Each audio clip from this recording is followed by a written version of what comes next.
My left video just went viral.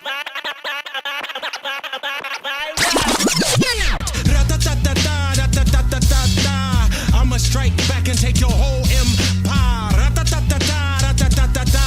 Spontaneous combustion. I'm on fire. I'm on fire. I'm on fire. I'm on fire. I'm on. Hello and welcome to the final and best episode of the Tech Disruptors podcast. My name is Darren. My lovely co-host below me is named... This is Jason. And my other semi-regular co-host is... Devin. And this is the best tech of 2024. Now, this is our collective brains coming together and choosing our very favorite products for the entire year of 2024. And, we haven't seen each other's lists. We have no idea what each other is going to talk about. But we do have 11 categories that we're going to be covering today. Everything from best VR headset right up to bust of the year, which will be the product that least impressed us, potentially even the worst product, if you will, of 2024. Can we have more than one? It's going to be interesting this year because I'll be honest with you. There's quite a few. Well, I don't want to give too much away, and this is what I was going to get at. That was one of the hardest categories for me to choose this year because there was a lot of wrong and not a lot of right this year. But we're going to talk about that as we get there. And I'm excited because I can guarantee you, well, maybe obviously Devin too, but I think that Darren's going to be quite surprised by some of these things I've picked. Oh, I think so. I think you might be surprised too. Like I'm going to be honest with you. Product of the year for me is definitely going to catch you all off guard. I have no doubt whatsoever. Okay.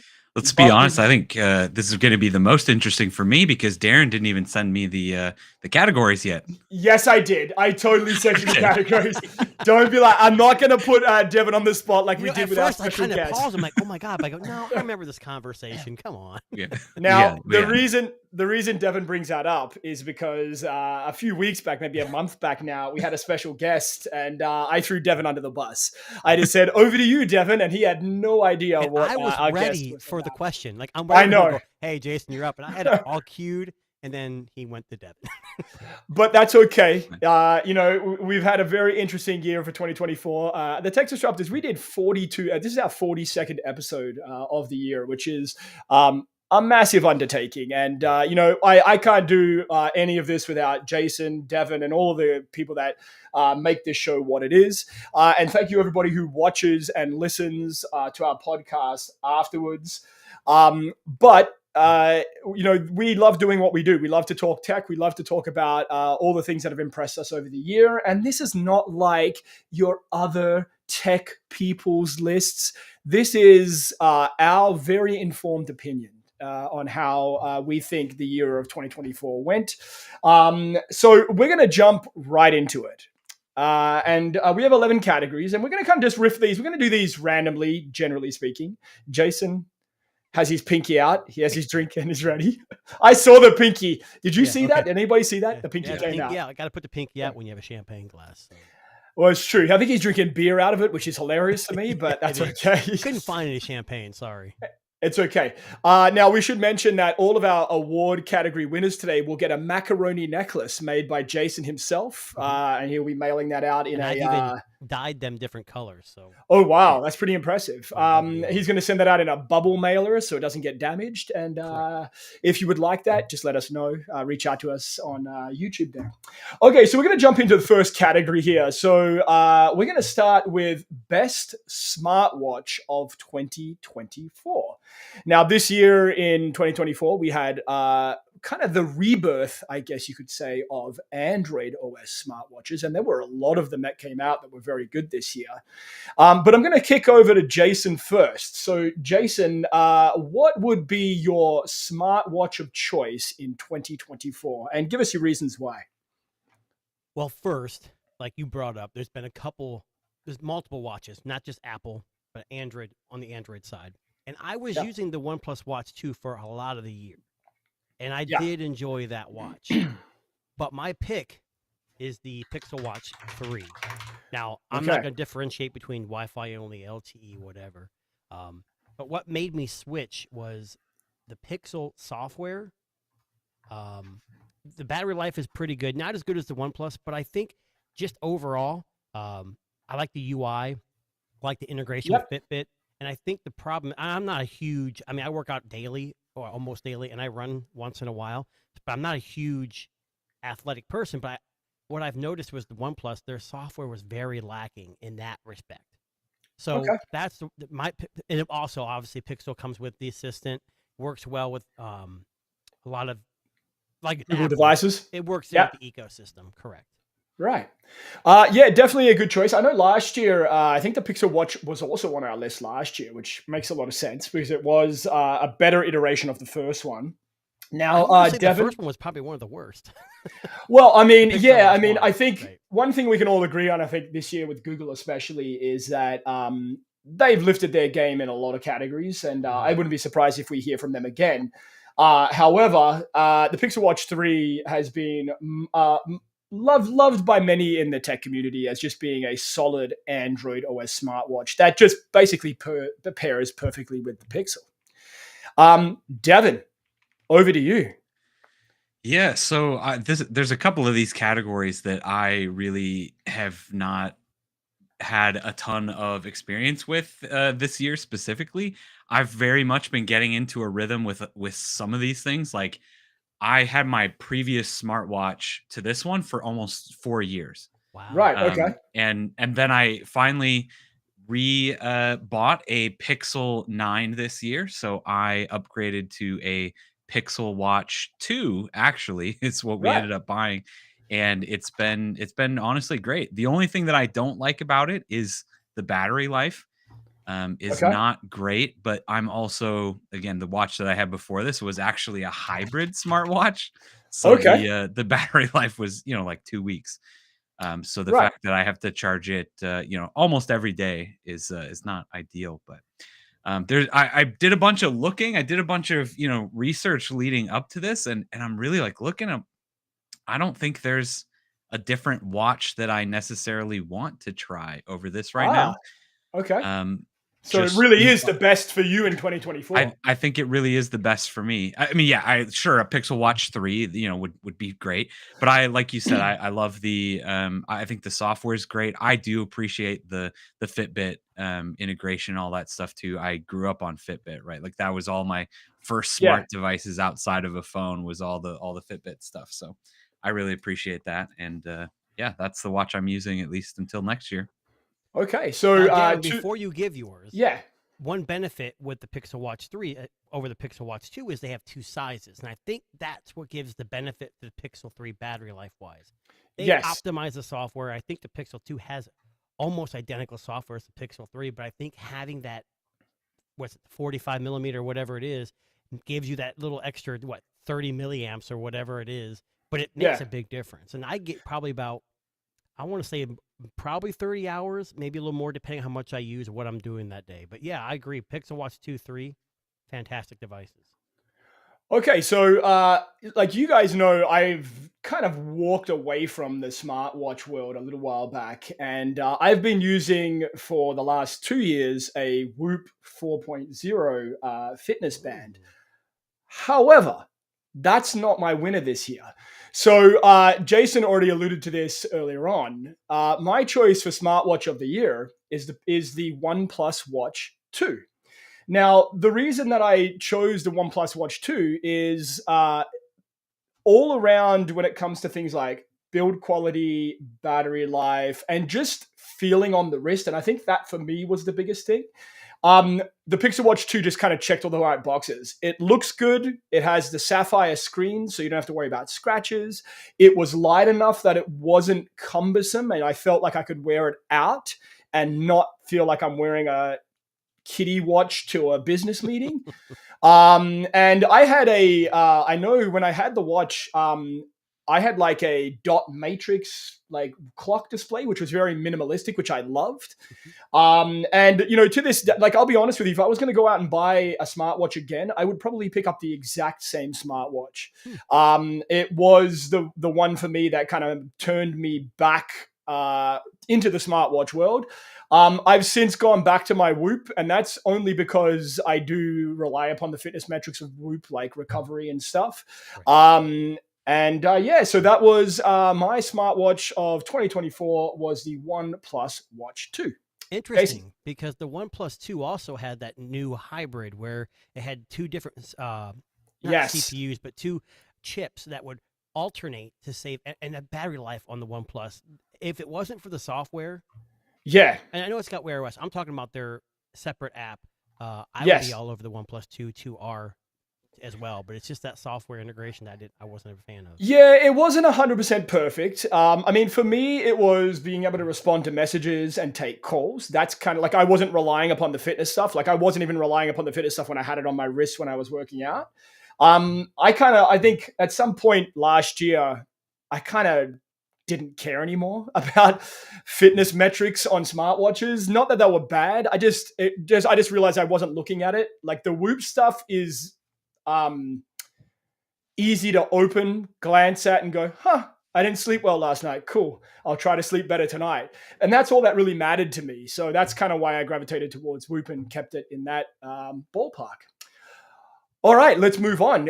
Category number 2. We're going to go with Best Gaming Console. Ooh. Best Gaming Console. Now, this is a tricky one. Now, I'm going to start because I'll let you guys go first. So I'm going to kick things off. Now, you guys have heard me say this many a time before on this podcast. I am not a gaming person. I want to make sure that everybody understands this from the get-go. I haven't had a gaming console, like a physical gaming console in my home since probably early 2000s. Wow. Now, portable gaming consoles, I've tried. I've reviewed them through One Cut Reviews and everything in between, and none of them really stuck. Like, I saw the purpose, but again, I'm not somebody that's going to take it out and kind of like game on my way to work, even though I'm driving, which would be super weird and awkward. But it changed last Christmas when my son requested a gaming console. So the gaming console of choice for me this year was the PlayStation 5. Now, the PlayStation 5, for both me and my son, is more of a let's get together and play games together. It's kind of a bonding thing for both, father and son. We mostly play sports games. I know he's really into baseball and soccer, so we play a lot of like baseball, soccer, basketball, those kind of games. Just recently, I introduced him to WWE on the PlayStation 5, which has just led to us fighting with different wrestlers. But generally speaking, this is the first gaming console I've had in a number of years. My last one was the PlayStation 2. Wow. So it's a pretty big jump from 2 to 5, and it has kept me entertained for quite some time. Let's go over to Devin. Gaming console of choice. All right. So this was a tough one for me because I've been a PC gamer for a very, very long time now. I think the last console that I actually bought was probably a Nintendo Switch, but a year after release or something. But I think honestly, if it counts, I would have to say my ROG Ally, which you could say being released, this year, released this year would be the Ally X. I would love to have an Ally, but man, this thing. I didn't think I wanted one to try out. I didn't think that I was gonna be this addicted to it. Yeah. I love this thing. Like, I've got the ultra wide screen 34-inch monitor in front of me that I usually play games on, that I'm like, why would I want to go anywhere else? I don't game anywhere else. This is where I game, right here at this desk. Yeah. But I got this, and I'm like, the fact that I can take these same games off of Steam, off of Epic, off of whatever platform, and just play it wherever I wanted to. I'm using this thing so much. It's getting its use out of it. So a handheld gaming console that's taken you away from PC gaming. That's a pretty big claim for end of Well, year show. I mean, technically, it's still PC gaming. Yes. It is a PC. Sorry, I meant like portable PC gaming. Yeah. Devin, And this is do you plug this into a monitor and keyboard and mouse and use it as a gaming console that way too? Or gaming I PC? have, but Okay. only when I'm like away from the house. I took this specifically and solely. This was the only device that I took to a LAN party a couple of weeks ago. Wow. This is the only thing that I brought home with me to my parents' house over the holidays. So we were there for 6 days.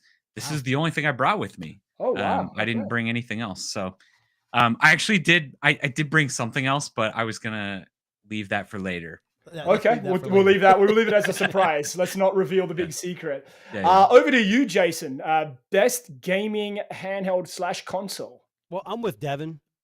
When I do game, it's either mobile because I have my phone with me all the time, or it's on a computer. So for me, these portable gaming systems are great, but I don't like thumbsticks. I don't like D-pads. I like keyboard and a mouse. So it's very difficult. But I've had a Steam Deck since they came out. But I'm not going to say Steam Deck. Okay. I saw Darren typing, so I'm like, here's the thing.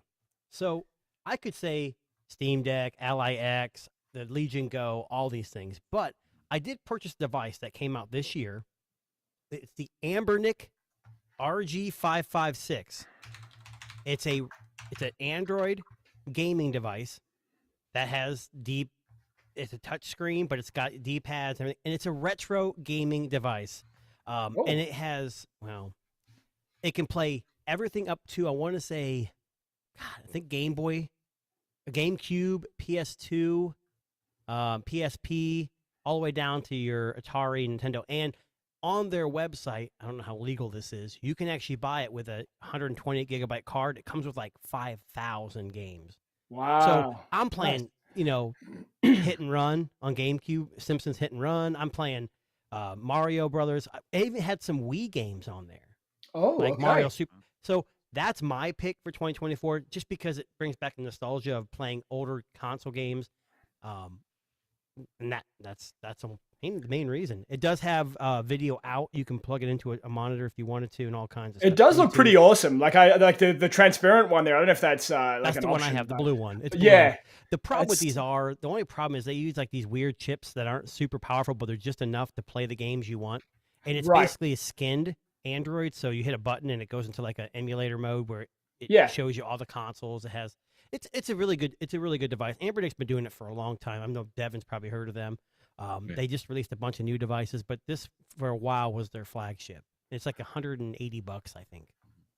Yeah, it's funny. Like I know, I don't remember if we had this category on there last year, but I think just given the nature of gaming in 2024, we've seen a lot of like these handheld consoles come out. I didn't even consider gaming phones. I'm sure that's probably somewhere in there. It could have been flipped in there as well. But I mean, I think it depends on the kind of gaming you do. Like I know I'm not a big PC gamer. I know Devin is.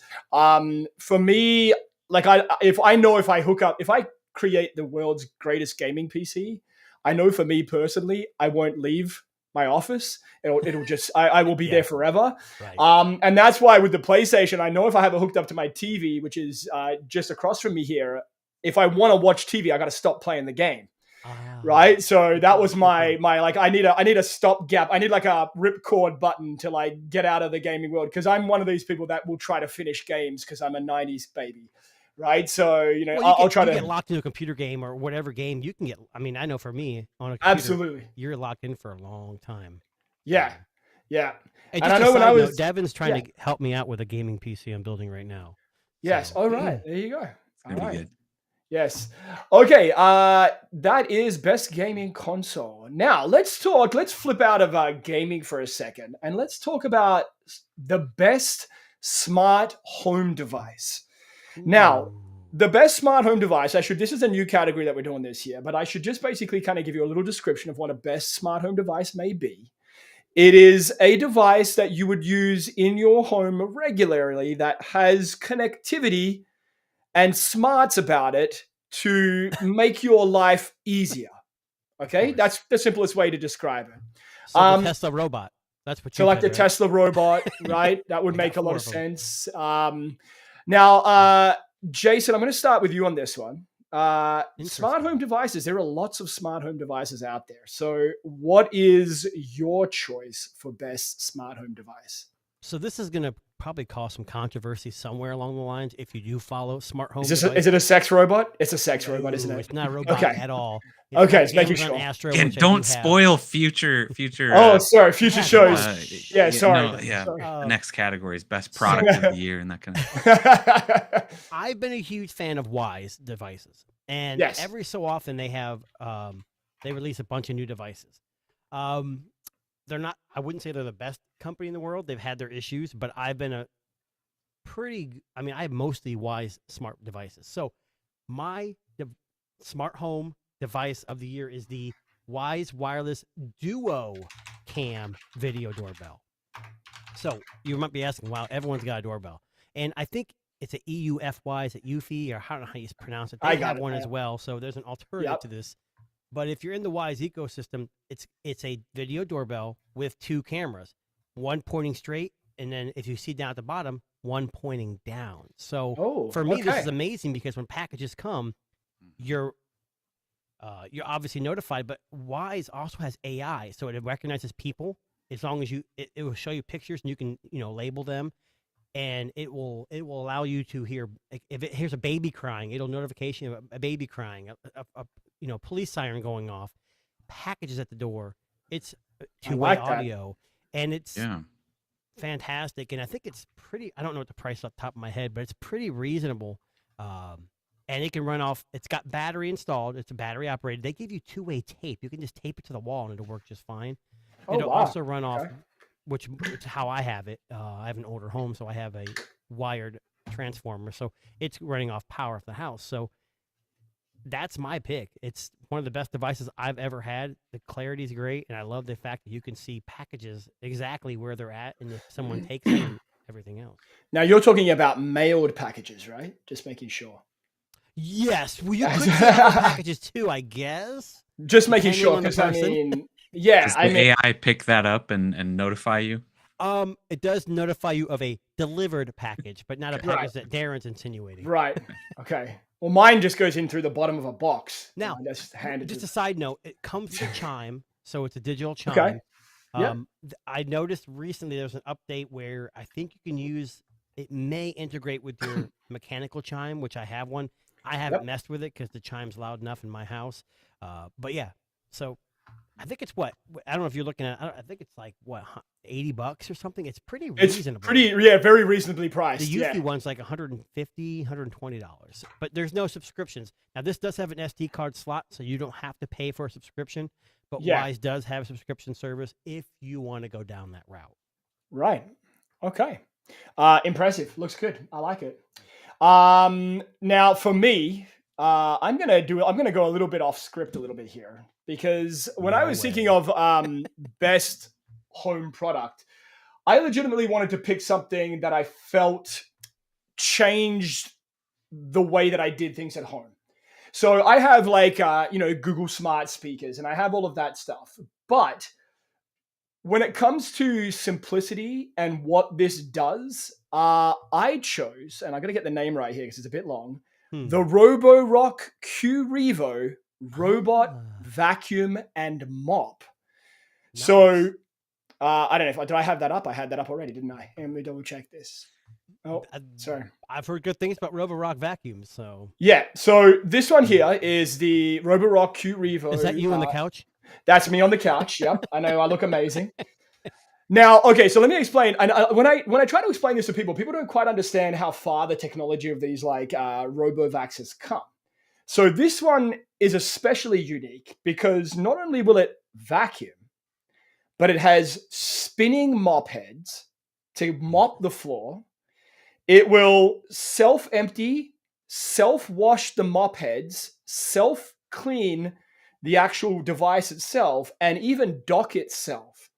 So you literally just hit go, and besides having to like fill the water and empty the dirty water like once a month, it will vacuum and mop your floors in your home very successfully. and it's changed kind of the way that I do things around the home. Because I mean, everybody could probably agree that vacuuming and mopping sucks. And this has obstacle avoidance. It has all of the kind of technology that you would see in these vacs, but the spinning mop heads makes a big difference in the ones that just kind of like lay across the ground. You don't get any streaks. You don't get any marks. What's one problem, Darren? Yeah. How do you impress your family or the missus by saying, hey, you know what? I'm going to clean the house today. You're like, oh, I'm just going to tell a robot. There's a strategy here. And I'll tell you what the strategy is. When my wife leaves the home, I put it on. And when she comes back to sparkling clean floors. And I'm like, I clean the house for you. So it's not a cheap product by any means. In fact, it would probably rank up there with one of the most expensive on the whole list of today. I think it's about $1,400 or give or take. On the opposite end of the spectrum, Wise has a vacuum that's $99. It doesn't self empty. It just goes to charge, but there's a range. So, but this one does everything. Yeah, and that's why. And for me, again, this was a kind of product where I went, if I didn't have this. But I didn't have this before, and it changed the way that I did things around the home. That changed the way I cleaned. So that was my choice for best home product. I know it's, again, a little bit expensive, and not everybody's going to go out and buy this. But if you can manage if you want to try to make your life a little easier and you hate vacuuming and mopping, this would definitely be my choice. Well, Darren, I appreciate you sending me and Devin one. That's fantastic. I will. It's in the mail already. Devin, best smart home product. This was, not gonna lie, actually one that I didn't have anything for. I have probably one of the stupidest houses around. Other than I absolutely love my Philips Hue lights. Oh, okay. Yeah, but that's definitely a contender. But yeah, that, again, nothing new, nothing groundbreaking about that. But and I think for those of you who don't know about Philips Hue lights, and this may be brand new to some people, Philips Hue lights are Wi-Fi enabled smart lights that allow you to create some ambient lighting in any environment. Right. It looks like Devin may have turned his lights off. I don't know what. Apologize. Devin kicked his webcam out. My very dumb phone for my webcam, and I didn't plug it in, so it just died. I apologize. No, you're fine. That's okay. We can hear you, Devin. That's good. Your choice. Yep. Give me a couple minutes, and it will be back up and running. Okay, so while Devin's just getting his technical issues sorted out, Philips Hue lights, they've been around for a number of years now, and a lot of people are installing these in their homes because you get the ability to create these kind of custom environments with different lighting patterns and schemes and mood lighting, I guess. Yeah, it's a whole ecosystem. They have bulb strips. I mean, they've got I used to be pretty invested in some of their stuff too, but I've kind of moved past. But they have not gone away, and Philips Hue is a big proponent of smart lighting for sure. Absolutely. And, a great choice for smart home products because, again, like the webcam, like the lights, like the vacuum, they change the way that we do things in the world that we live in. And I think at the end of the day, that's really what these, smart home products are about is, how have they made your life easier? For Jason, he can now see people's packages. For Devin, he has the best lighting of any tech YouTuber. And for me, my house is super clean. Only the floor, but the rest is there. But again, that's kind of why we do this roundup because a lot of people don't know about these products. They don't know that they exist. Mm-hmm. So that was best smart home device. All right, now we're going to hit some big guns. Yes. I'm going to start with you, Jason, on this next one. Best VR/AR headset. Well, that's a dumb question. We already know what the answer for that is. Well, it's all, of course, There's it's only the Apple one Vision answer, Pro. and that is the MetaQuest 3/3S because the 3S I think was this year. Now, can I just ask Devin? Devin, is this your choice as well? Yes, 100%. The And MetaQuest. here's what I'm going to say. This is it. Go ahead. Just pause 1 second. For the first time on tonight's show, we've hit a synchronicity moment because it was all three of ours first choice. Hold on, Darren. You didn't say the Apple product? No, I didn't choose the Apple Vision Pro. Vision Pro. Oh my Um, god. Unfortunately, Darren's not made of money. I wish I was. He's got a $1,500 robo. I'm just kidding. Yeah.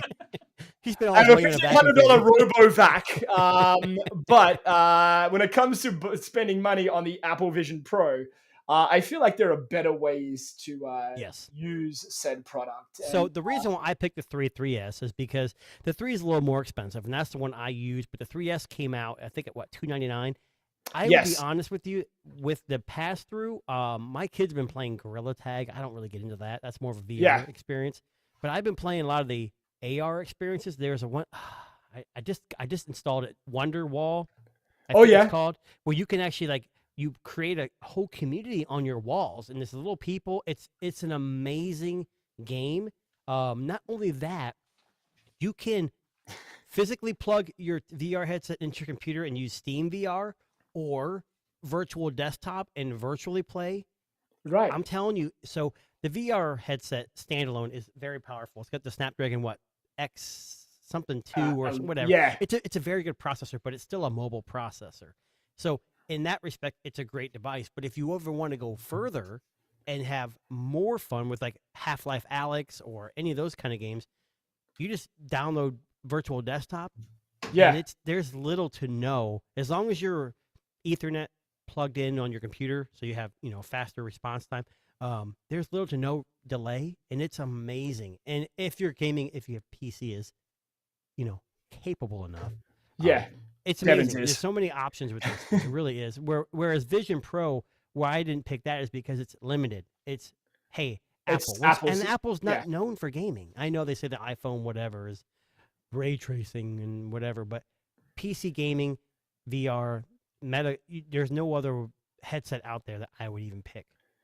Yeah, I think simply for value for money, I think the MetaQuest 3S especially is great value. You're getting basically most of the features of the 3. Slightly different specs, but I want to nothing say the crazy. lenses are different, or maybe the screen is slightly different, but Yeah, it's but pretty not hard a to crazy. say. Again, Yes. not a crazy difference. I mean, we're not talking about the difference here between a MetaQuest and a Vision Pro, which I'm imagining is probably a lot different in quality. Of course, right. Yeah. Now, Devin, why is this your choice for best VR/AR headset?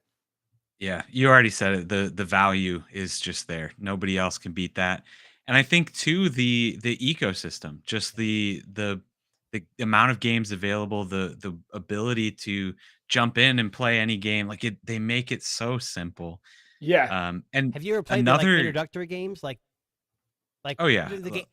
just the games to get you Yeah, like they're to learn so how to use fun. it, and like Yeah. their updates, they're always updating it and Always. making Yeah. it hand tracking. Now you can connect the windows. I'm sorry, Devin. Mm. Go ahead. No, you're good. Yeah. I was just gonna say the other thing that one of the other like kind of things I took into account for a lot of the products on this show and this one included was how likely would I be to recommend this to somebody else, right? Yes. Like how consumer friendly is this? Just because it's my favorite, the one that I use doesn't mean that it's something that I would recommend to anybody else, family, friends, whatever. But like Yes. if somebody, literally anybody in the world came to me and said, for my first VR headset, what should I buy? get? It's easy, hands down. The MetaQuest 3. Do you know how many times people ask me, should I get the Vision Pro or this? If you Oh, want to yeah. spend $3,000 plus on a Vision Pro, go ahead. But you're going to be very limited in what you can do. It Yeah. depends on what you want to do. But Yeah. the thing about the Quest is that it's definitely gaming oriented. But they've Oh, sure. kind of pivoted a little bit too, where they're allowing you to have Windows in integration and Yes. screen. Very similar. Now, is it going to be as high quality as the Vision Pro? No, but you're not going to have a battery in your pocket either. It's all in one. Exactly. And the aftermarket, like when I bought my 3, yeah. I got one of those the straps that you just twist the back and it tightens, Yep. and it's got a battery in it, so it'll last So 6-7 nice. hours. Yeah. Yeah. Oh yeah. Yeah, no, and I think like for me, this was one of my first real VR/AR headsets that I actually liked. I've tried different ones that plug in and make it look like you have a big screen in front of you, but for functionality, value for money, and I just think like even build quality, like the build quality is phenomenal on this thing. Like if you've been afraid to try these VR AR headsets for a while now because you're worried that it's not going to live up to your expectations, give this one a go.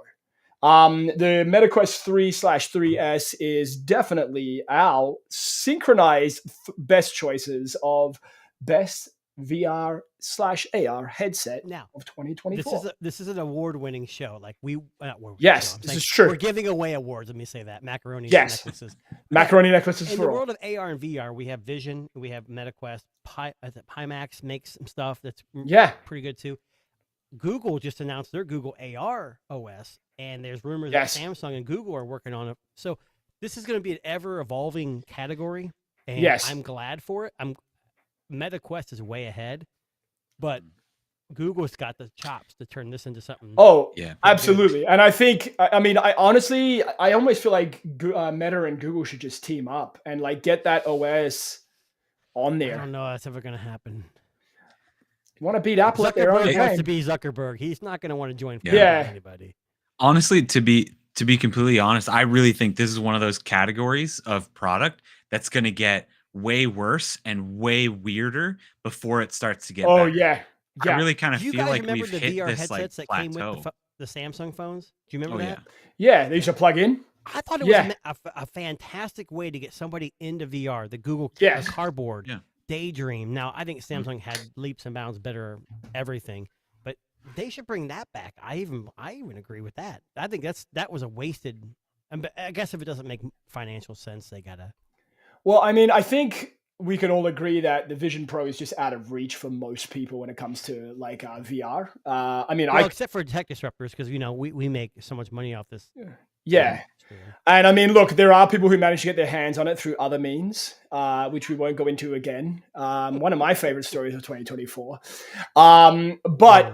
If you've been waiting, if you've been on the fence to try, an VR headset, this is definitely a great choice. The MetaQuest 3/3S is our VR headset of 2024. Now, Devin brought up a good point here, and we're going to jump into a kind of tough category here. So we're going to jump over now to best value product. Oh, now, easy. Value product, let me just kind of give a little bit of a category description here, would be best bang for your buck, would be the simple way to describe it. Now, that would be what is the cheapest thing that you've bought that maybe you are so glad you bought it at that price and it has literally changed the way that you do things. I'm going to kick things off. Now, ironically, this has popped up in a few best of lists this year. And I rarely get a chance to use it. But when I do, this is actually a travel accessory. So you're going first, Aaron. I'm going to kick things off here. Yeah, if I can. Hang on one second. So the best value product. Now, I believe this clocks in at around about $70, $80. Too much. Is the 12 South Airfly Pro. Now, what this is, for those of you who are wondering, for those of you who do a lot of travel and airline travel, you would know that when you have to plug into the headphone jack on an airplane, they usually give you a really shitty sounding headset. And usually one ear only plays audio and the other one doesn't. And a lot of the time they're actually charging you for the headset now because we don't use wired headsets anymore. But what this lovely little device does is it essentially turns any airplane headphone jack into a Bluetooth receiver, allowing you to use your own favorite Bluetooth headphones. So where you have this little cap here at the bottom, that is a 3.5 millimeter jack. You plug it into the headphone jack on an airplane entertainment system. You hold that little button there and it creates a Bluetooth connection between your headphones, your wireless headphones, and the audio that's playing on the airline entertainment system. Now, this was something that I never knew existed. I've had one for some time, this is, I think, the third iteration. The Pro version is the third iteration, but I've had it since generation 1. And it works about as seamless as you would want any travel accessory to be. It pairs easily. It changes the listening and audio experience if you are on a long flight, especially, and you're tuned into the entertainment system of the airline. Essentially, it makes airline travel way easier, and it's the best, $70, $80 I've ever spent on a tech product in 2024. Okay, nice. Oh, all right. I'm going to go over to Devin for this next one. Best Wow. value accessory. It's funny. I've only flown on a plane once this year, but we chose the same. No, Synchronicity, people. There you go. I hope that I'm not actually stealing Jason's pick for best value product of the year. But I think, and I think that there may or may not be a little bit of recency bias here.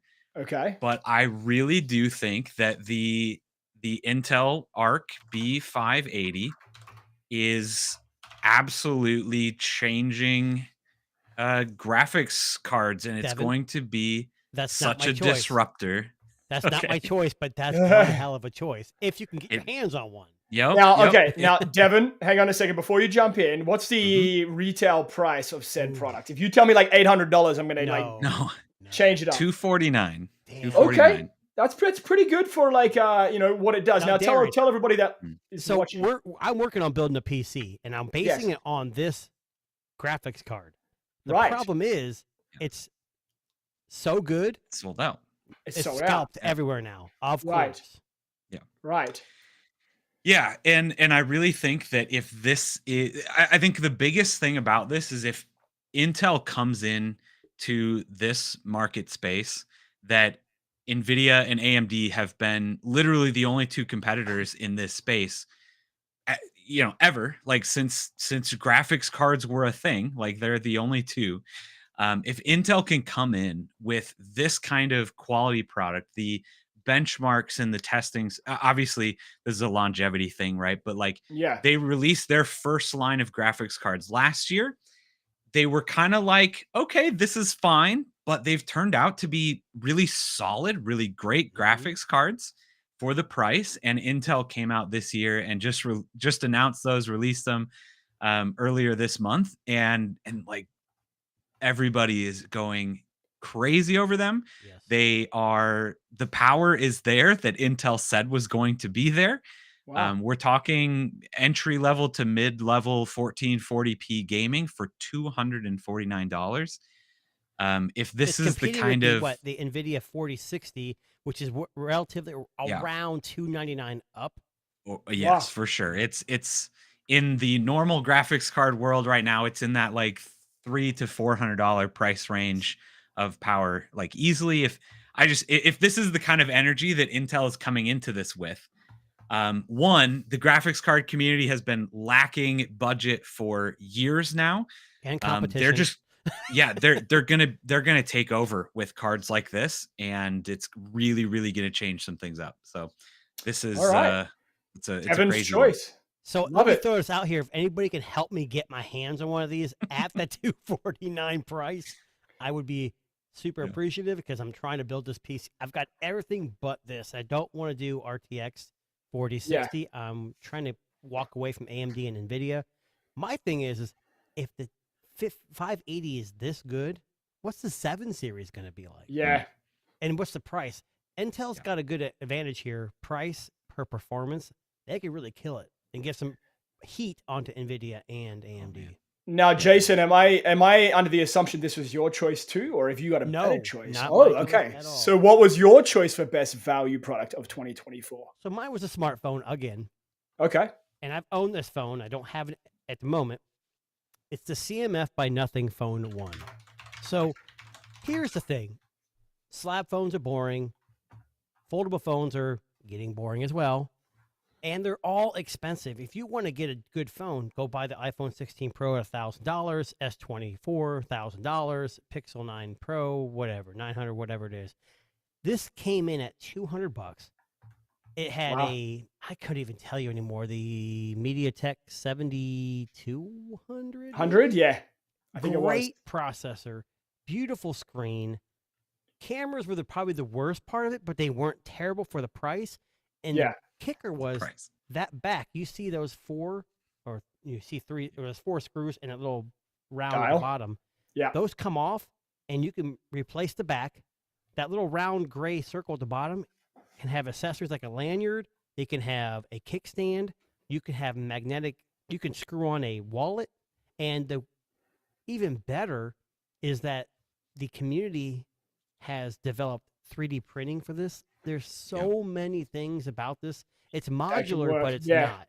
It's modular as you can change the look. The only downside, I think, is there's no IP rating. And people were complaining that you can't replace the battery, but I don't really care because most phones now don't have. Okay, it's Dimensity 7300. I was close. Yeah. But it's a fantastic phone. And what's the price on this one, Jason? I want to say it was $199. I'm sure now if you try to get it like on Amazon, it's $249 or something. Yeah. But from their website, it was $199. So it beats out their Nothing 2A and 2A Plus and the 2. And like those other phones, it's supported. It gets updates. I don't know. For $199, I think if someone was looking for a phone that worked, here in the U.S., I did use it on T-Mobile, AT&T. It seemed to work fine. If you're on as Flossie Carter would say, if you're on VZW, you're asked out. It's just Verizon's terrible with everything. But yeah, it's a great phone. $199. Great price. And it plays games. I mean, I couldn't even tell you. The negatives aren't worth even mentioning at that price. Yeah. All right. So Jason's best value pick of 2024 is the CMO Phone 1. It's called, right? All right. Yes. So excellent choices all around. If you're looking for a budget-friendly choice of PC components or a phone or something to help you while you travel, some really great choices there. Okay, moving on.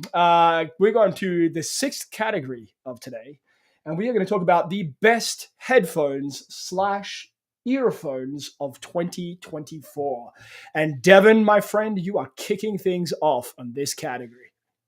All right. Well, this is another one that I'm going to make it real quick because I have not used a single other set of headphones other than my Nothing Ear 2, which I know did not come out this year, but I have not even thought about getting something different.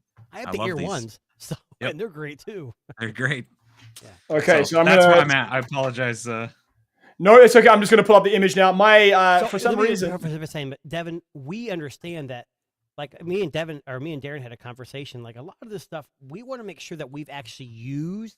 So yes. If you didn't use anything this year and you want to say, "Hey, I didn't have anything new this year besides what happened a couple of years ago," that's okay fine. too. We want to make sure that we actually had hands on, sure, looked at it, touched it somehow before we mentioned it. Yeah. Nothing Ear 2, and they have been largely regarded by the tech community as some of the cheapest and best earphones available on the market today. Now, Jason might have something else to think, but I think these clocked in at like $199 as well. I think off the top of my head, $149. I think it was $149 is what I think. Canadian.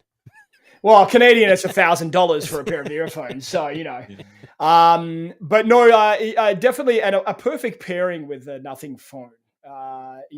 Just aesthetic wise and looks wise. But it's got quick connect. Any Android phone will work just fine with these. Yeah. Jason, best earphones/headphones of 2024. Obviously, I have headphones on, but I'm an earbud guy. Yep. And I'm with Devin on Nothing. But these are the CMF again. Nothing Buds Pro 2. They're I think $69, $70. These things, okay, let me preface by saying I know Sony, Apple, they make these $400, $200, $300, but these things right here, for the price, you cannot beat the sound quality. Not only that, it works with the X app, which all Nothing earbuds work with, but the case, you see that gray circle again. That thing can be utilized as a Bluetooth button to pause. And so if you have the earbuds in your ears and you have that in your pocket, you can pause. You can turn the volume up and down with that circle. It rotates. I'm telling you, these things, I use them every single day, and they sound amazing. They're dual drivers, I believe, and they just sound great. Now, are there better sounding ones? Of course. But for $69, you're not gonna beat these. These are my pick for the best earbuds of 2024. That's pretty impressive. I have heard very good things about those particular earphones. Again, kind of like in the same breath as like the Nothing buds there. Like you don't need to spend a lot to get a lot when it comes to audio and thing. Now, one of the things with my choice, I get a lot of earphones and headphones through onecutReviews.com, and I would say probably our second most product that we review on the site is earphones and headphones. But here's the thing. My best earphones and headphones are a product that I actually didn't get for review, but bought myself with my very own money. Now, I am one that loves to listen to music, and I'm constantly, taking calls and stuff like that. So my choice is these. These are the Bose Quiet Comfort Ultra earphones. These were a product that I bought myself with my very own money this year because I wanted simply the best noise canceling and best audio to noise canceling ratio that I could find. I've always been a big fan of Bose. I have a Bose soundbar in my home. Just amazing set of earphones, really easy to use, really easy to sync with. And just sound quality wise, some of the best earphones I've listened to. However, I will give a honorable mention to the OnePlus Buds Pro 3, which came out earlier this year, which for me absolutely could have taken me away from my Bose earphones if it wasn't for the fact that I spent so much money on them. How much are Bose? I think when I bought them, they were $399. But that's Canadian, so that's probably like $100. Probably $299. Yeah, probably that's a lot of money. Now, again, we're not talking about value. I'm just for me. We've had the value category. Yeah, I have OnePlus Buds. I have the 2 Pros. Yeah, I have the actually CMF Buds, the originals and the Pros. I mean, I have Nothing phones. I have the Sony's. I just for that price. I mean, why spend the extra cash? Exactly. Canceling is pretty good. I mean, for me. But, and I'll be honest with you, like some of the earphones we reviewed on the site this year go toe to toe with the Bose when it comes to like, noise cancellating. Like sound quality is always, it's a bit hard to say, sound quality is better on one or the other because it's so subjective. It is. But for me, like sound quality is definitely goes to Bose, but noise canceling honestly could go to any earphone I reviewed this year. They're all very, very, very good. I know some people in the chat are saying buy any other sound equipment. And Michael, maybe you're right there, but I'll be honest, Master Dynamic and Sony, if you're going to spend the money, probably make some of the best earbuds and headphones. But I was trying to pick a device that for the money you couldn't pass up. Exactly. Yeah. So that's best earphones / headphones of 2024. I love that we have such diverse like categories there, like all the different price points are being hit there, which I love. Yeah. Okay, now we're going to get onto the big dogs here. These are some of the biggest, most expensive categories of the year. And Jason, you have been randomly selected for this first one here. Right, randomly. Correct. Best laptop or tablet of 2024. Okay, so I've had the only tablet I have not owned this year was the Samsung 10 series. Right. I've had them almost every year up to the 9, but I just passed them this year. Fair. I've had the Red Magic Nova, which was a gaming centric. Yep. And I had a keyboard, a stylus. But my pick, laptops. I mean, I have a laptop that's about 4 years old. It's got a 3050 maybe. Okay. TI 3050. I want to say a 7 i5. I don't remember what the series. I can't remember. But I went with a tablet this year, and I use this tablet probably 3 times or more a week, and it's the OnePlus Pad 2. I knew you were going to say that. I had it ready to go. Here's why I said, I know you know. Yeah. It's got a Snapdragon 8 Gen 3. Yes. Before anybody else had it. it's got a. What's weird is the Nova gaming PC's got the Nova tablet's got a Gen 3, the leading edition, which is Yes. overclocked, but it's 11-inch or 10.9. This is more like an iPad where it's taller, I guess. Yes. And you get more screen real estate. And I didn't really notice until I had other tablets. This thing is amazing. Yeah. Here's the agreed. other thing: if you have a OnePlus or a OnePlus phone, you can tap the keyboard. There's a little NFC code, and it links everything. So you can use your mobile data. You can sync your phone calls, which you can probably kind of do anyways with most Android phones, but it makes it much more convenient, kind of like Apple. You don't have to think about it. And obviously, in the picture you see, he's got a OnePlus phone there, and he's answering a phone call. I got the keyboard and the stylus too.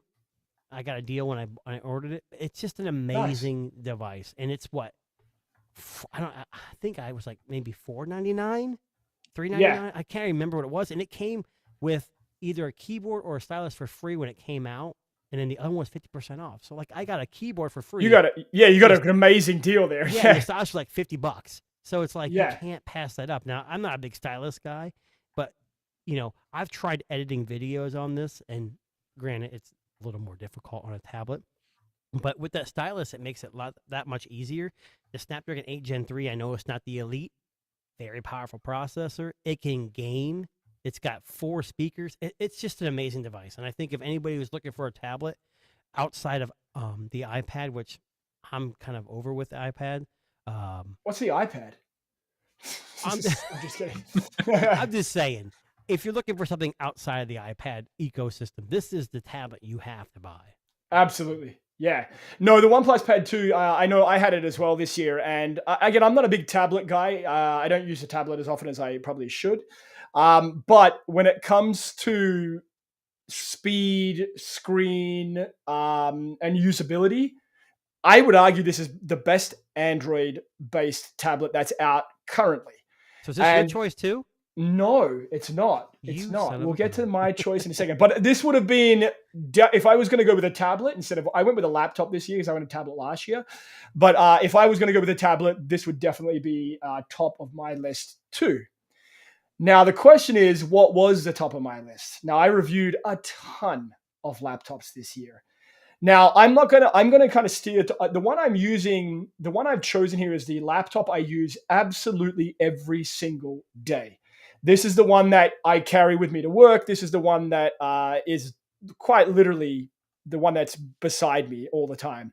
So I chose the Lenovo Yoga Slim 7X, which is a Snapdragon powered laptop by Lenovo. Darren, I got to ask. Yes. The Snapdragon processor is an ARM-based processor, just like Apple. Is it really that good? I have hesitated on buying something with the Snapdragon chip in it because I like the game a little bit, and they don't have. Well, I'm sure it has that, but games aren't optimized for it. If you know what I'm saying. Do you want to know the honest to God truth? And I'll tell you the honest to God truth. I reckon the Snapdragon chip is better than the Intel chips, and I mean that seriously.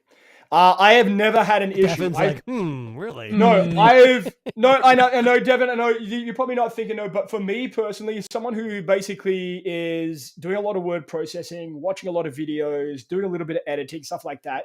I've never had a slowdown. I never had a stutter. I've never had a crash. It's been regularly updated, but the 3K Dolby Vision screen is an absolute fucking marvel to see.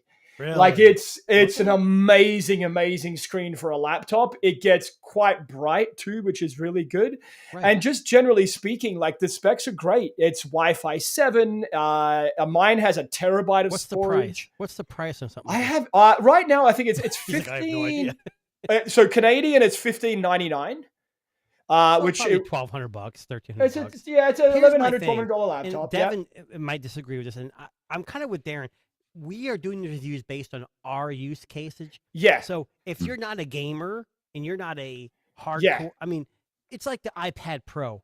Who is actually a professional is buying an iPad Pro and doing anything professional on it. Yeah. So I'm thinking, so that's why I mean, we are all different.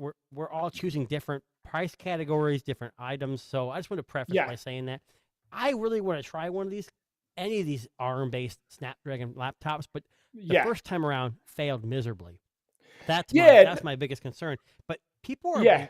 praising these newer ones. So I mean, there's a lot going on with this laptop, and it isn't just about the Snapdragon chip. Like, I think like the sum of its parts really don't kind of sell it the way it should be sold.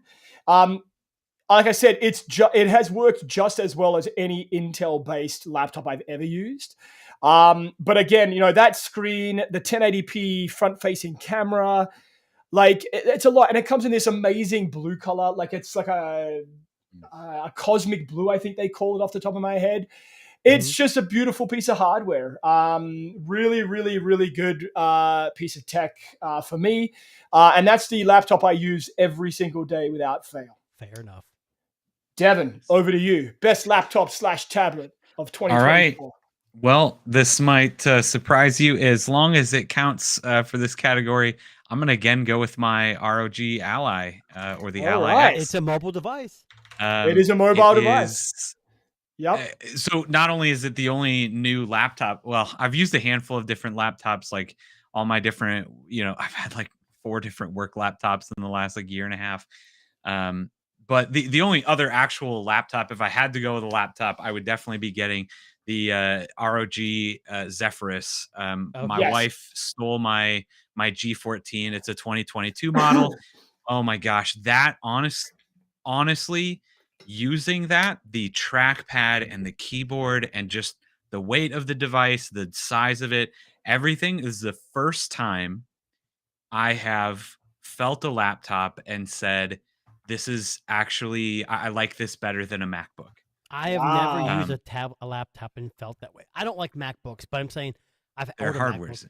But yeah, amazing. hardware wise, I've never held a laptop and said, this is what I want to replace everything with. I can't do it. But this, if you guys haven't followed Devin, follow his YouTube channel, because I've noticed some of your videos, actually quite a few, you're using this ROG a lot. Yeah. I've talked about it a handful of times, and I may have recorded another video over the holidays using just this device. Is this the AMD's Extreme, Z1 Extreme? So yeah, it comes with the original Ally just has the Z1, and then they had a Z1 Extreme model. This is on screen is the Ally X, which again also uses the Z1 Extreme. Do you have the Z1 Extreme version? I do, yes. Okay, not the X, the right middle ground Z1 Extreme. Yes. So I ordered the ROG. I had the same exact one. It had the Z1 Extreme. Yeah. And I returned it, and I'm going to give you one reason why, and you're going to hate this. Windows is not made for portable gaming. And I'm telling you, SteamOS people laughed at them, because remember the Steam devices that came out, 4 or 5 years ago that didn't do well at all? They've had 5-6 years to optimize Linux and SteamOS. And I'm telling you, Steam is, for me, if I'm gaming only. Now, the Ally, the benefit to Ally is running Windows, so you're going to have more options. But for me, for gaming, I wouldn't use anything but SteamOS, just because I'm pretty heavily invested in Steam. And also, it's just very well optimized, and most games work really well. But that's just my preference. But the ROG was definitely not a slouch. It definitely was a badass device. Yeah, I really love this thing. And you're 100% right. I actually talked to a really good friend who wanted to get something for his son for Christmas, and I kind of talked him out of getting one of these because his son's 9, and I was like, it's a full Windows PC, and by itself is not ideal. 100%. Like the probably the worst offender when you go to log in. I've had this conversation multiple times with people. When you install battle.net, Blizzard's game launcher, if you want to play any Blizzard games, the launcher comes up and you can't log in because it's off the screen. It's too tall. On the ROG. On the screen. You have to go in and change the resolution scaling down to 100%, because by default it comes at like 200% on the Ally. This is going to change, because there's so many companies like Michael just mentioned the MSI Claw 8 Mhm. AI. Yeah. Intel's hitting it hard now.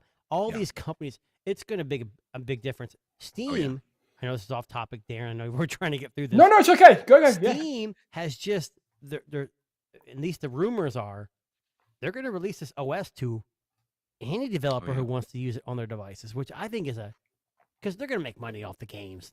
Let's be honest here. It's the hardware is great. They're not making any money on that hardware. It's cheap, especially refurbished. You can buy really these things cheap. dirt Oh cheap. my gosh. It's the games for sure. Yeah. I love mine. I just can't get. I need a keyboard and a mouse. Yeah. And what's the point of having it if you're going to connect a keyboard and mouse to it? Yeah. You know? And that's 100%. I preface people, like, if you're going to get this, you really want to get a dock or at least a USB hub so that if you need to, you can go and plug it in. You can plug it into your mouse, keyboard, monitor. You can plug it into your TV that way. You need to get a dock with it. But just for and cases. I mean, again, there's all these different options that are out there when it comes to like laptops and tablets and all of that stuff. But I completely appreciate Devin's love for it. Right? It's everybody's got their preference when it comes to them. Yes, he has a deep love for it. It's cool. Okay, excuse me. Just didn't. He utilizes it a lot more than I would have utilized for different things. Yeah, and that's where having Windows is very beneficial. So. Yep. All right, so we're going to move on now to a brand new category, one that we didn't have last year, and this is the Tech Innovation Award. Now, the Tech Innovation Award, to give you a little bit of a preface or a description here, the Tech Innovation Award we would give to a product that has seemingly changed the game, impressed us immensely, has brought something new to the world that maybe we didn't have before, or maybe something that we wish has been fixed or corrected or course correction along the way. So Tech Innovation Award. I'll kick things off here. Let's go with, for me. So this year has been all about AI. And there are lots of AI products that are out there that absolutely have, changed the game. AI? I didn't even know that. I was going to choose intelligence, right? Apple okay. Yes. I don't know what AI is, but I was going to choose the Rabbit R1, but that didn't kind of fit the bill necessarily for me. But I think a product that is being used by a lot of people wholeheartedly in the AI space. And I think the most innovative thing that has come out of this year is the Ray-Ban Meta glasses. Now, I know Jason has a pair of them on his head right now. They're turned off right now because I get notifications and it drives me insane when I'm trying to do a live stream. So part of the reason I chose this product for the Tech Innovation Award is it's been the most widely adopted. I feel like people have really taken to it and gone, this is something I can use. This is something I want to wear. This is something that will get better over time. I mean, one of our own hosts has it on his head, right? And he loves tech.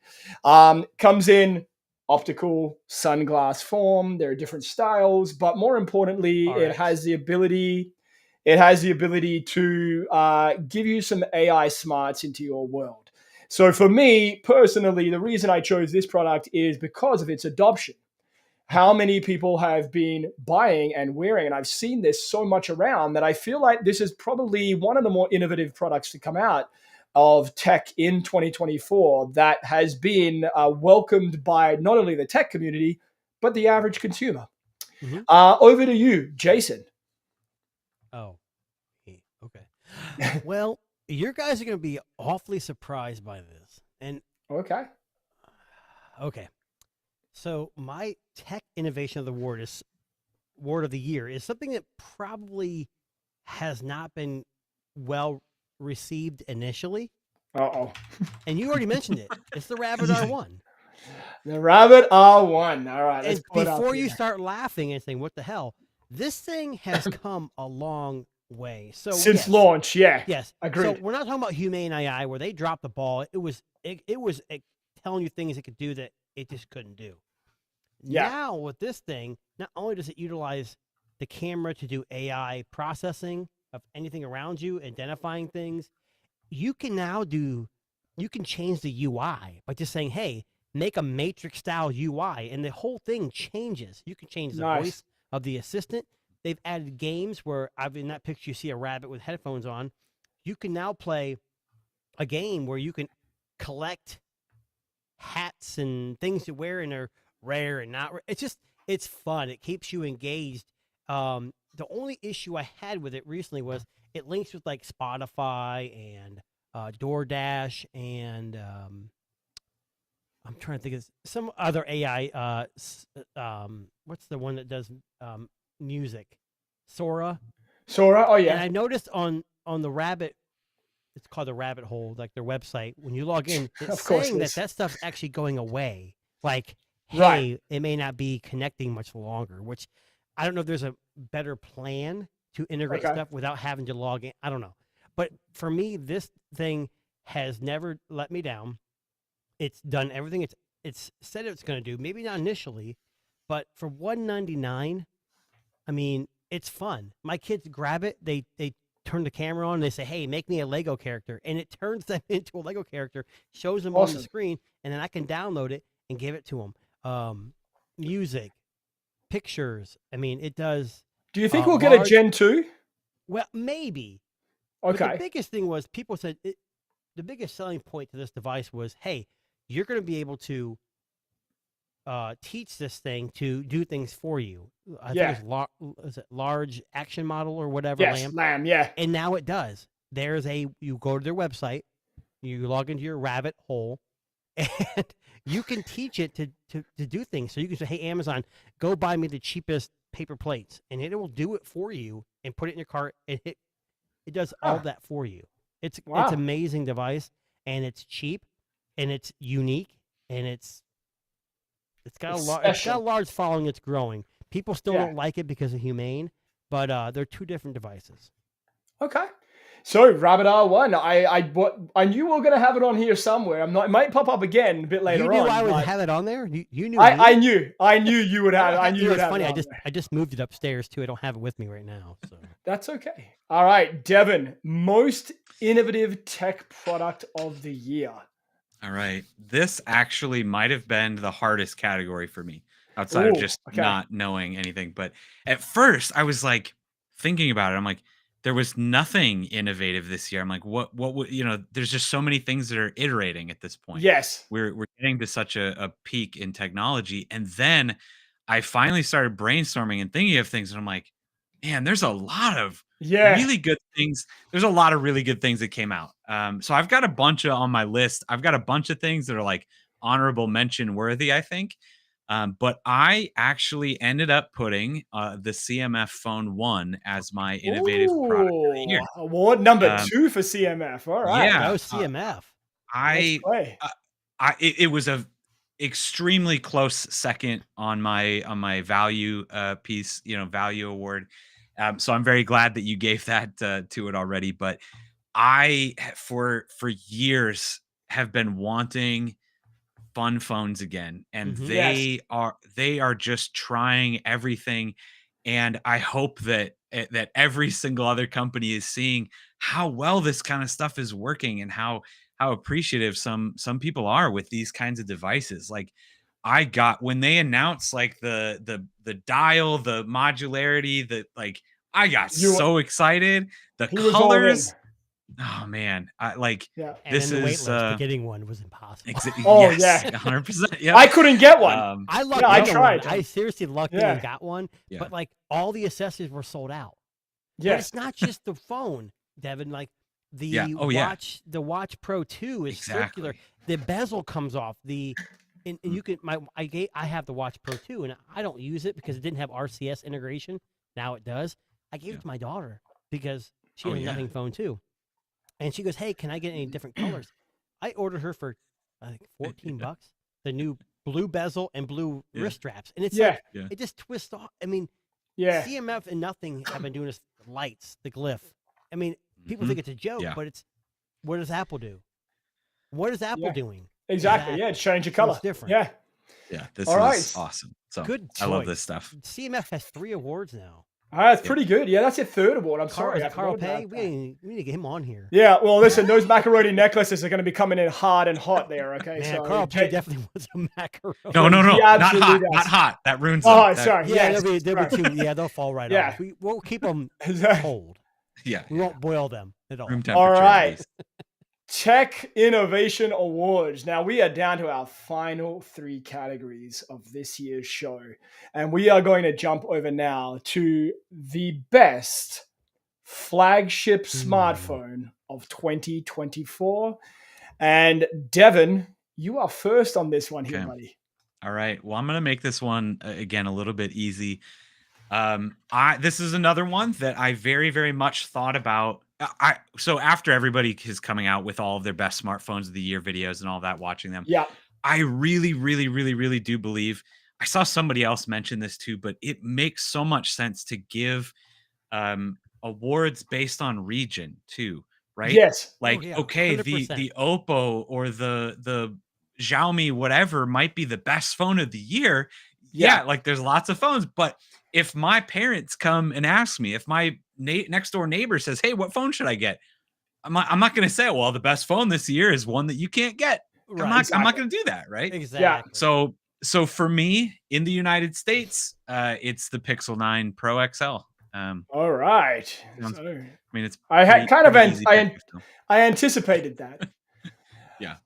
So the Pixel 9 Pro, the Pixel 9 Pro XL. I know Jermaine said the iPhone 16 Pro. Yeah. Josh, unfortunately, those phones, the OnePlus 13, it won't be released till next year, technically. So Yes. Just FYI.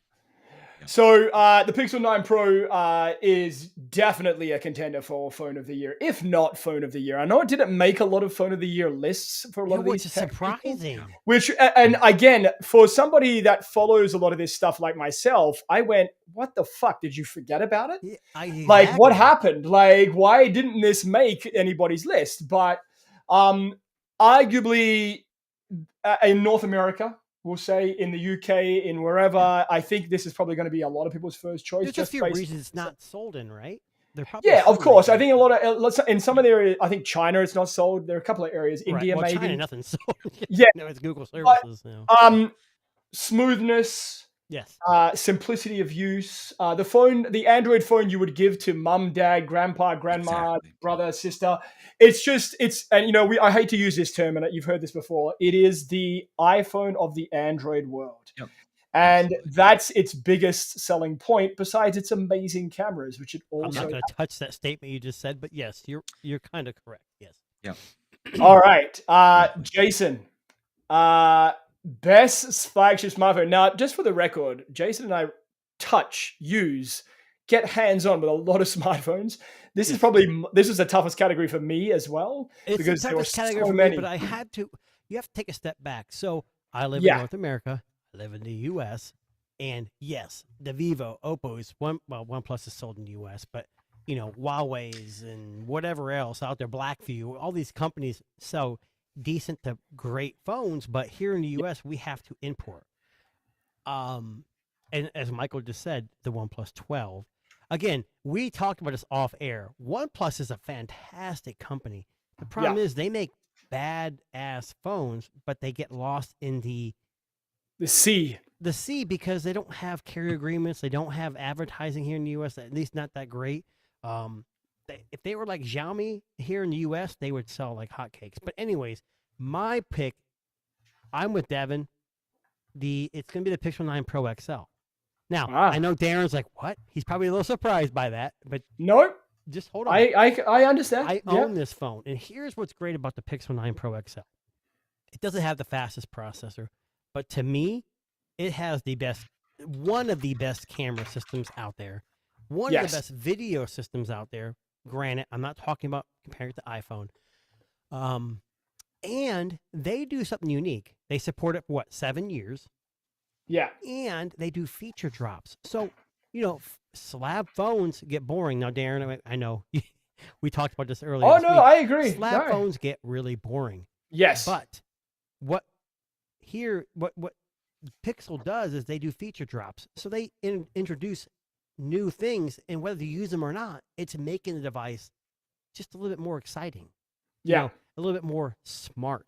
And it's fresh. Gemini, we talked about innovation of the year. I'm surprised no one mentioned Gemini, because Gemini Live puts ChatGPT on notice. I mean, it really does. And if you don't use it, it's amazing.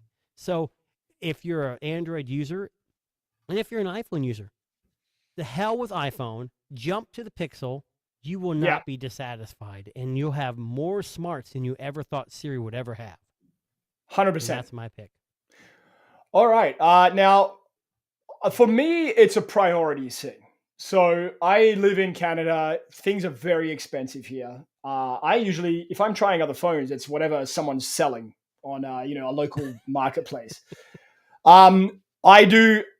My honorable mention is the Pixel 9 Pro XL, and I agree with everything that both Devin and Jason have said there. But that's not my choice because for me, when it comes to priorities, the biggest priority for me is battery and camera. And the phone that stayed in my pocket the longest this year was. Hang on, why is this not working? Sorry, technical difficulty. I know. Drum roll, drum roll. Here we go. Okay. The phone that stayed in my pocket this year the most was the Vivo X100 Pro. And that is my favorite, Damn, that's a good pick. favorite flagship smartphone of the year. Was that Now, 2024 release?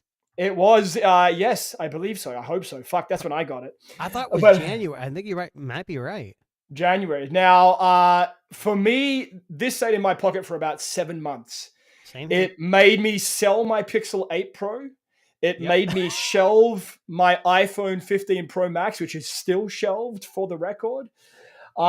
It's absolutely one of the best smartphones I've used in 2024. I've since bought the successor, and I know Jason has it, the X200 Pro, which arguably is even better and may make next year's list. But this, for me, when it comes to camera, this 1-inch sensor, the amazing Dimensity chip, the incredible 2-day battery life was everything for me. And it absolutely took the win for best flagship smartphone of 2024. Wow. The X100 Pro. I would Yeah. never have guessed that. That's a surprise. Sorry. I got to keep some things fresh here. All right. Now, we're going to talk about the one that people look forward to the most in the entire year. Bust of the year. Oh, Bust of the can I year. preface by saying, before we even talk, Yes. I have 1, 2, 3. I have 3 of these. Can I list more than one? No, you have to have one. No, so Okay. breaking the rules. I'm just kidding. You can give honorable mentions, but I need a Okay, one. I'll give a main one, but I have some Yeah. definite honorable. Yes, I have a funny Okay. feeling that I know what Jason's number one's going to be. I'm not going to give it away, but I think we'll get there in a second. But let's start with Jason. God. Okay. Bust Okay. of the year. Okay, so I'm gonna have 2 honorable mentions, but my first, Darren, I think you might be surprised. My bust of the year. I'm waiting. I'm trying to see if you is the Apple 16 Pro. Oh, Pro there we Max. go. Apple 16 series in general. Wow. Now I know a bunch of Apple fans are like, "Oh, you're an asshole. You don't like it."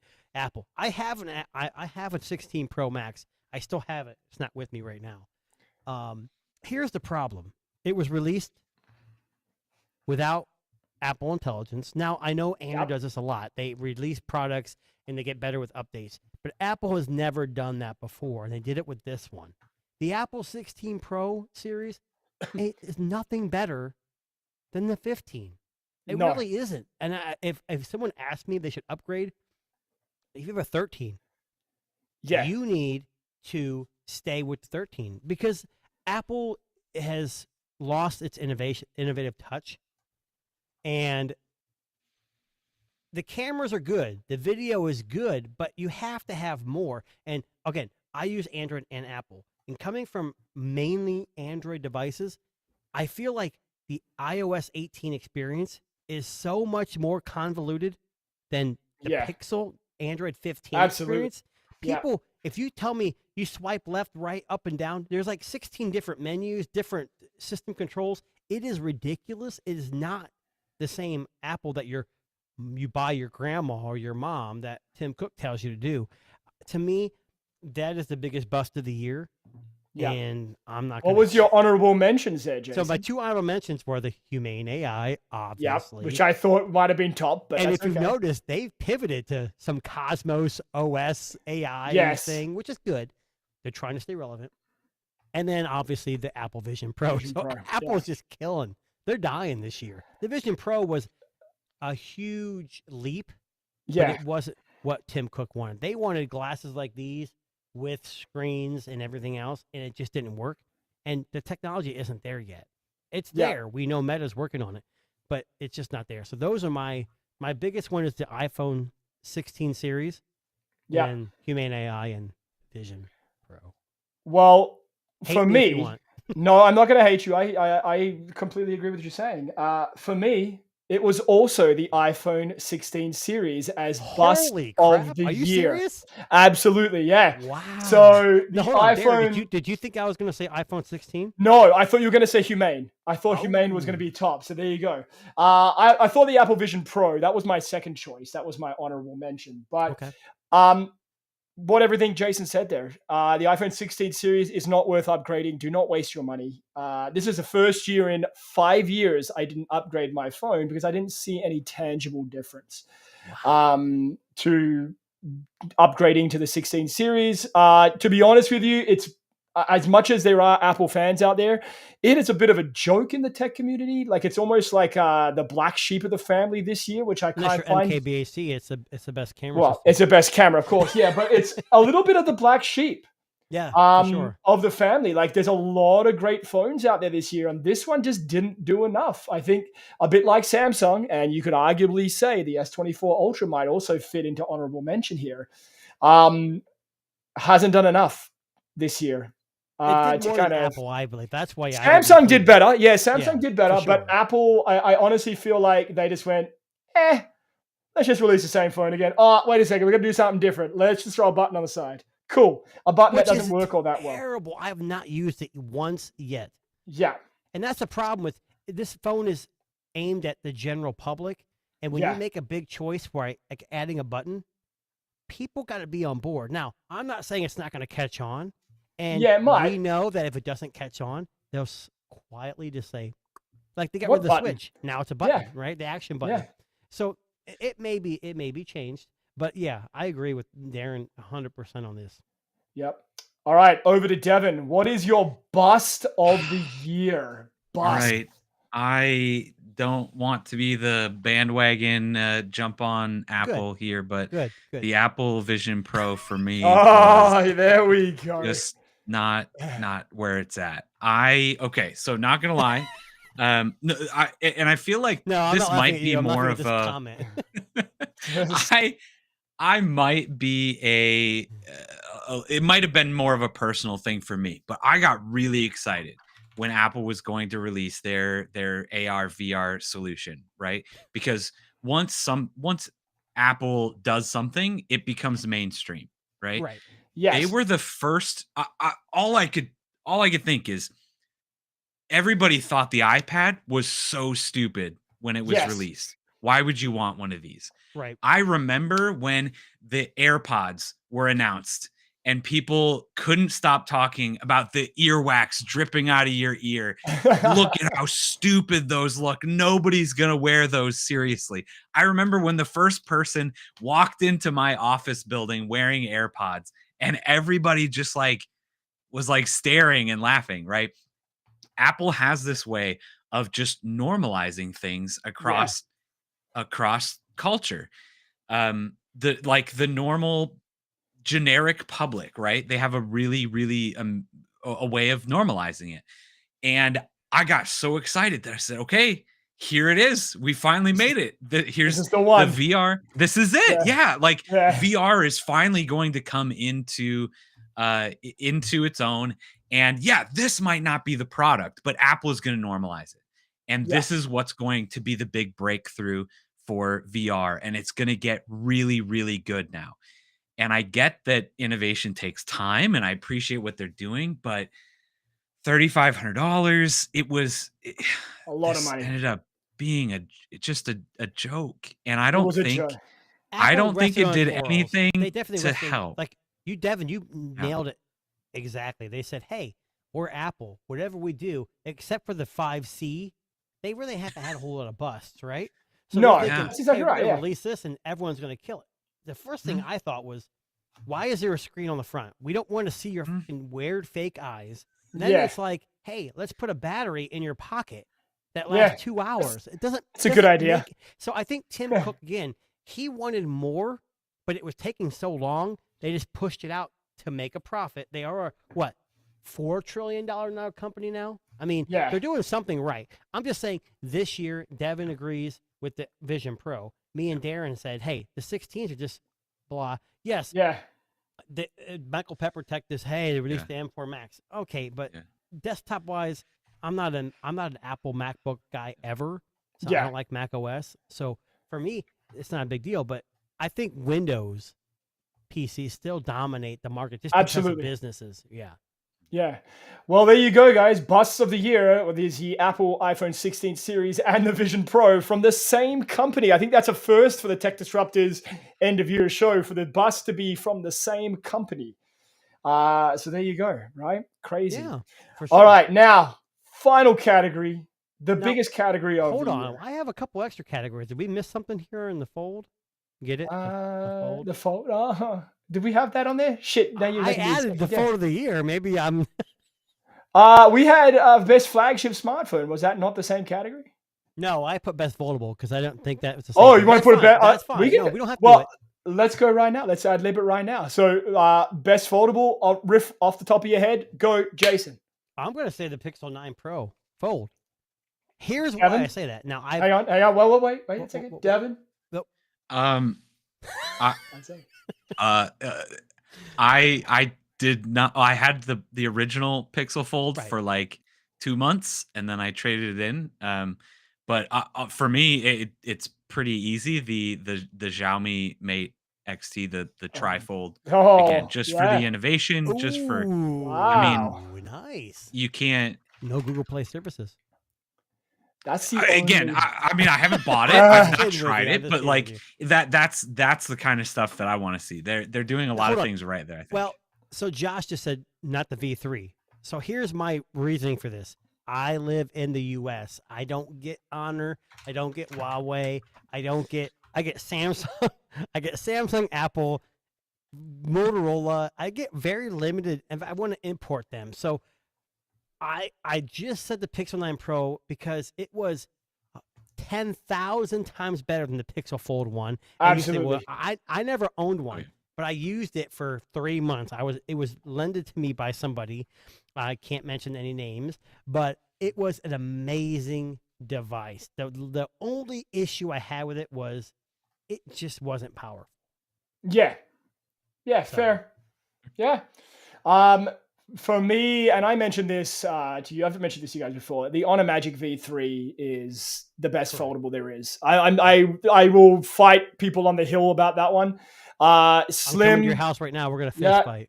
Slim, great battery, excellent cameras, just subpar OS software. That's the only downside to that. But it has been getting better. So maybe. But for the record, that wasn't a category. I just counted. We had 11. Oh, sorry. I don't want to be that nitpick, but I actually have 2 categories left. How do you have 2 categories left? Would you add some extra categories? So we had product of the year, right? Yes.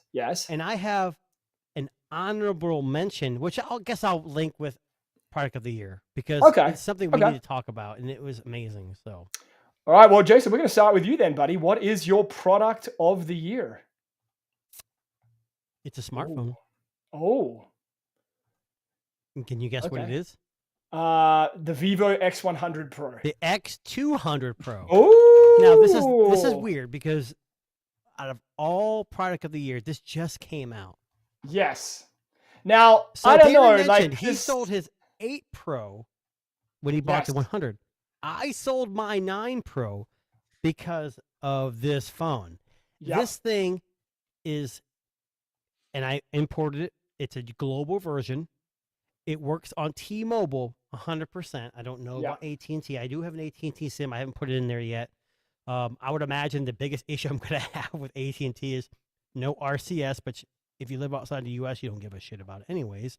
But it has, I mean, like the X100 Pro, I can't take a bad picture. Yeah, The it's video incredible. is amazing. The zoom, okay, I know the Pixel has that, what is it called? Smart zoom and whatever AI. This thing blows it out of the water. Absolutely. The S24 Ultra has a great zoom. Not like this. This thing, I'm sorry, the global version has a very stock Android version. It's very familiar to most people. Yes. You're gonna miss out on Pixel's call screening, but it has Gemini, it has Circle to Search, it has everything that your Pixel phone would have, and it's just a badass phone. And Yep. they're going to support it for a while. Vivo is not a small company. It may not be known here in the U.S. I know I don't like to mention, phones that aren't sold here, but this thing is by far has blown my mind. I completely agree with you. I can't put mine down. I'm trying to review these other phones, and I just keep coming back to that Vivo. Now, do you want me to get my honorable mention? Do you want me to wait till you guys all say your product of the year? Go ahead. Give us your honorable mention. It's fine. So this product has not been sold to the public. Oh, is it the Meta it a sex doll? Orion AR glasses. Ooh. This is what Apple wishes the Vision Pro was. This is the product that we all want to have. Now, this is a prototype. It's going to be, if I bought that right now, it'd probably be $15,000. But yes, Meta is on the right track. The little wristband, it's like a watch. That's actually a sensor. It can sense how you move your hands. It's crazy. And if you look it up on YouTube, Google, you're going to find all these big tech YouTubers who get, advanced screenings of everything. And they're going to tell you how impressive. Now, there are some downfalls, but again, it's not out yet. And it's just, this is the end game for me. Google Glass I love Google Glass. Yeah. And I wish they'd bring something back like that. But the Meta, like I'm using now, is probably the best we have for now. Right now, yeah. Right. And if you have prescription lenses, it's going to be difficult for any of these kind of devices to work anyway. And plus, you would look like Buddy Holly. Right, you're right. But it's still, this is the closest we get to what Apple thinks Vision Pro should have been and didn't. So yeah, fair. The Vivo X200 Pro is the product of the year. And if you don't agree with me, buy it. Check it out. It is the best. Jason will fight you on the hill. I won't fight you, but I'll disagree with you. Yeah. Fair. And absolutely, completely valid product of the year. Absolutely. Devin, product of the year. All right, I'm going to go through my honorable mentions really quick. I'm not going to talk about them. I just want to mention them. I was very close to selecting either a CMF phone or a Nothing Phone 2A. The DJI has come out with some really incredible products this year. The DJI Neo drone. I actually bought the new Action Camera 5 Pro. Mind-blowing how amazing this action camera is. The low light is actually decent in this one. Never been good in an action camera before. I really like it. I actually was very close to the Mod Retro Chromatic. Is such a fun little device. It is really, really cool. I also have a couple of like software things that were like really close. I've been using a lot of the Add Me on my Pixel, being able to take a picture of everybody. Yes. Is really, really cool. And I think that those are some of those things that are gonna, once they catch on, it's just gonna be the norm. There's a couple of other like AI things, like people have mentioned Sora and VO and those kind of things. I've been using a little bit of Opus Clip. It's a video editing AI. If you guys haven't checked that out yet, that's really cool. Good and product. I think that's a really, really interesting use case. And I think we're going to see a lot more of that. That's one of those that outside of the generative AI, it's not just like editing a video. And Opus was going. We used to use them for streaming, and they totally pivoted into AI, which is probably in their best interest. But just a really, really cool suite of tools that they have there. I think that's really cool. But I had to give my product of the year, because I think it is going to affect me the most going into next year, to the Intel Arc B580. The Woo! Intel graphics cards. I'm excited for them. It's really, again, I think this is the biggest thing to happen in PC gaming Oh, in a for Oh, very, 100%. wow. very long I time. agree. I Yeah. agree. Very long time. And if this, if this, and again, the only reason I bring this up is because this is the second iteration already. This is the second generation. And if it's, Only. if That's it. exactly, but if it was the first generation still, I'd be like, guys, whoa, slow down a little bit. Yeah. First gen, they're just trying something out here, but like second generation, it's only getting better. Yeah. Something's happening. If they can Yeah. keep this going, this is going to change PC gaming. So It's going to make Intel, it if you're affordable. listening, It's going to be crazy.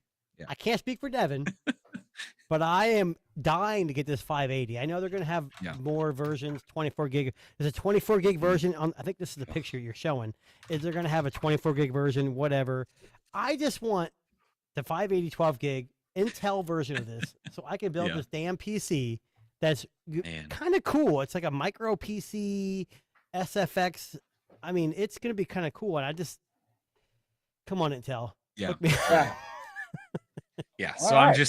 I'm excited about this. This is going to be choice. the thing that probably changes my life the most next year. 1440p gaming with this is amazing. Yeah, that's impressive. It's insane. It's And gonna I be do really 1080p right now, so 1440 is going to blow my mind, right? I go 380p. That's all I can do. Oh, 380p, definitely. Doom 2. That's what that's what the chromatic is actually running. It's This is true. close. Yeah. All right. Now, before we jump into my product of the year, we have a little message from one of our sponsors.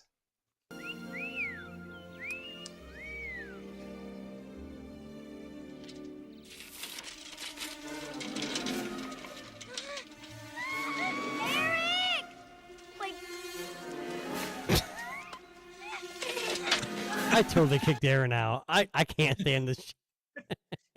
I knew it was coming. Oh, I gotta let him back in, don't I? Boo! Okay. All right. Just kidding. I had to squeeze one more Mac and You know what's funny? I had a video queued that I was going to use. That was a total. You know what? I was going to be the bigger man and decided not to do it. Well, listen, this is our very last category. And so before I reveal what my product of the year is, both you guys know that I review a lot of products. So choosing this is not an easy feat by any stretch of the imagination. But this year I chose a product that I felt changed the game for me and for a lot of people. And I think it's already been mentioned. And I think this is a first for the Tech Disruptors podcast because this isn't a physical product. Google Gemini.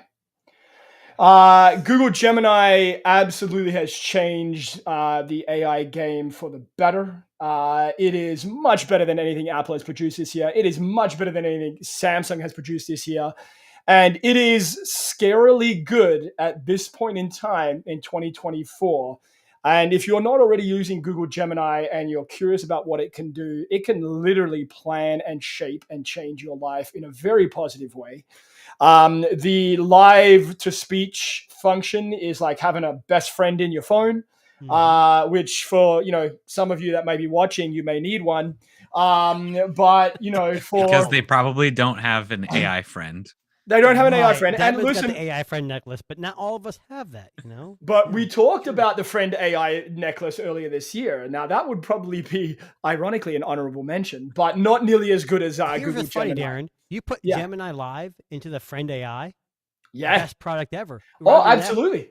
Yeah. The thing talks to you like a person. And it's super smart. And I think they need to get away from Google Assistant and just make Gemini the smart of their phone. Okay, now I'm going to drop something here, which I'm going to tell you right now, and I'm not going to tell you where I got this information from, but this was from a Google, I won't say their name, I'll just say they work at Google. A Google person, okay? Not Delvon. Google is changing the hot word. Oh, I'm sure they will. It's happening in January. I won't say much. won't say much else. I don't know how I know that, but they are changing the hot word. It will probably be Hey Gemini or Nope. Gemini, something along Nope, those that's lines. not what it is. It's gonna be Hey Tech Disruptors. Nope, it's Hey Ass Hat. Hey ass. Yeah, makes sense. Makes sense. But listen, Google Gemini. I chose this was not an easy choice for me because I reviewed so many products this year. But as a service, I think we'll call it. It's just unmatched. Every other company has tried to beat it, and it's just literally the king of the AI. Can I ask you a question? World. Now, Yes. when you bought the Pixel 9 Pro, Pro XL, Yeah. Pro Fold, you got that free year with the $29 a month service. Yeah. I was told, now, I mean, I was reading, I should say, they actually opened up Gemini Live to everyone. Everybody. Yeah. And it's And we got free. screwed. We got screwed. Yeah, I know. So we got screwed. So Yeah. when that year comes up, Are you going to downgrade? Well, 2 terabytes of storage is definitely nice, but I Yeah. was paying for the. I was paying like the lowest tier. I was Yes, paying like exactly. $30 a year or something. You're like, But you know, I agree with you. I picked the phone because the X200 Pro is just that amazing of a device. oh, for me, 100%. I and agree I with can you there use too. Gemini on it. But Yes. Gemini made it so mainstream. Like Yeah, ChatGPT they is did. great, but if I went Yeah. to my coworker and said, "Hey, do you use ChatGPT?" He's like, "No, I have a lot." You could use Gemini on Apple now. Yeah. And it's probably better than on the Pixel, unfortunately. So I just think that Gemini is only going to get better. And I think Google has a good grasp on making it more reasonable Yes. and more, I guess, you Accessible. can't use certain pictures. You can't Yeah. generate pictures of people. They try to limit it to make it more, suitable for everyone. Yeah. And listen, so that brings us to the end of our final show of 2024. We've given 2-hour show. I was almost a 2-hour show here today, which is amazing. But I will just say thank you very much, Devin and Jason, for joining us this year on our Tech Disruptors podcast. And for everybody that listens live on Spotify, Apple Music, Good Pods, if you're catching us on YouTube, like, subscribe, do all that stuff because it means a lot to us. We do this as a labor of love. We don't get paid for this. I mean, I get paid, but the other guys don't. But don't say that to them. Right. But we do this as a labor of love. We love to talk tech, and this has been our 11 category roundup of the best tech of 2024. Now, next year, 12. yeah, we don't know what's going to happen. We don't know what 2025 is going to bring. I imagine probably a little bit more AI, some crazy more robotic stories and all of that fun stuff. But if your friends don't know about us, share our video, send it to them and say, hey, take a look at this wrap up. It was amazing. 2-hour show. You can listen on the way to work tomorrow or Monday. Yes, tomorrow. I'm on vacation. Exactly. On your way to work, listen to what our best thing is. And reach out and say hi on our YouTube channel. Join us on X. Disruptors 2024 is our username there. And we will be back. Oh, sorry. Sorry. If Go ahead. you got the worst devices that we listed, if you got those, return them. Yeah. And utilize our suggestions. Choices, because they're better. Right. Have a happy New Year. I know it's coming up for Wednesday. Enjoy your New Year. And Darren, do we know when we'll be back in the New Year? We will be back sometime in mid to late January, I believe. So a couple of weeks from now, we'll be back. And we have a couple of very special guests planned. We've already locked down one in end of January. We are going to branch out and start talking to. And Devin will let you know. Yes, we'll actually let Devin know. We'll inform him that what the questions are going to be, not just surprise him with a throw over to Devin. But anyway, thank you very much to everybody that listens, everybody that's joined us on the show this year. We are very appreciative of all of our followers and listeners, and we will be back midway through January to bring you more of the latest and greatest tech. My name's Darren. This lovely blue suited gentleman is... I'm Jason. And this lovely handsome devil in the corner here is... I'm Devin. And we are the Tech Disruptors, and we will catch you on the next show. Happy New Year.